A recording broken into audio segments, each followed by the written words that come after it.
आर्थिक राजधानी मुंबई में लोकल ट्रेन से सफर करने वाले लोगों का जीएसटी छूट पर क्या कहना है, आइए इसका जायजा लेते हैं। हमारे सहयोगी अनुराग जोशी जो हैं उन्होंने भी लोकल ट्रेन का सफ़र लिया और आमतौर पे हम देखते हैं कि लोकल ट्रेन में सुबह सुबह कई सारे जो कम्यूटर्स हैं वो काफ़ी एक्टिव रहते हैं।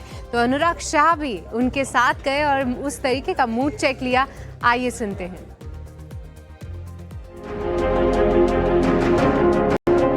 इस समय मैं मुंबई लोकल के अंदर हूं और मुंबई लोकल में मेरा सफ़र है बोरीवली से दादर तक का, और ये जानने की कोशिश करूंगा कि सरकार के द्वारा जीएसटी काउंसिल के द्वारा जो ऐलान किए गए हैं जीएसटी में कटौती के, उस पर लोगों का क्या कहना है, लोगों का क्या रिएक्शन है। आइए मेरे जो ऐलान किया है जीएसटी काउंसिल के द्वारा उससे आप कितना बड़ा मानते हैं और सीनियर सिटीजन होने के तौर पे आपको कितना फ़ायदा होगा? ऐसा स्पेशल सीनियर सिटीजन ऐसा नहीं है, लेकिन ओवरऑल पब्लिक के लिए ये काफ़ी हेल्पफुल है। उन्होंने काफ़ी अच्छा काम किया है। पहले उन्होंने इनकम टैक्स में रिलीफ दे दिया, अभी जीएसटी में रिलीफ दिया।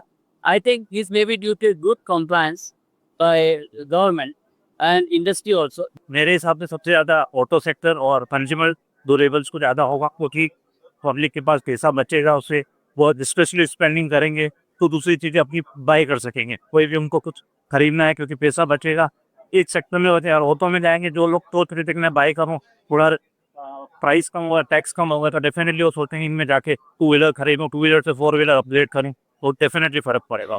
हमारे डायमंड में तो जीएसटी का इतना इम्पैक्ट नहीं होता है, लेकिन ऑल ओवर मार्केट में जो इम्पैक्ट आएगा वो कार सेक्टर है, एफएमसीजी सेक्टर है, वो सब में कंज्यूमर गुड है, सब उसमें तो फर्क आएगा। पब्लिक उसमें उसको अच्छा ही पड़ेगा, और टैरिफ के वजह से जो कॉस्ट रिड्यूस होने वाला है वो पब्लिक को आरामदायक ही दिवाली पे रहेगा। आप कह रहे हैं कि टैरिफ की वजह से जो पेन आने वाला था उससे अब थोड़ी यहाँ पे राहत मिलेगी।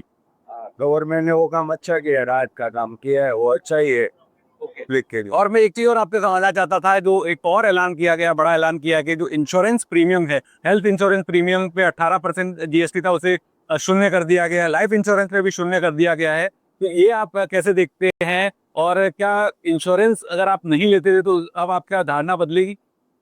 इंश्योरेंस तो सब लोग लेते हैं, गवर्नमेंट को ये जो कदम लिया है वो अच्छा ही लिया है, लेकिन इसको तो इंश्योरेंस को उसको पहले ही कर देना चाहिए था। आपका कहना है कि लेट तो सही, लेकिन किया तो है ही ना। बिल्कुल है ना, पर अब पहले ही 18% नहीं थे, तो ये भी जो चीज है वो इंश्योरेंस का उसमें पहले ही नहीं रखना चाहिए था।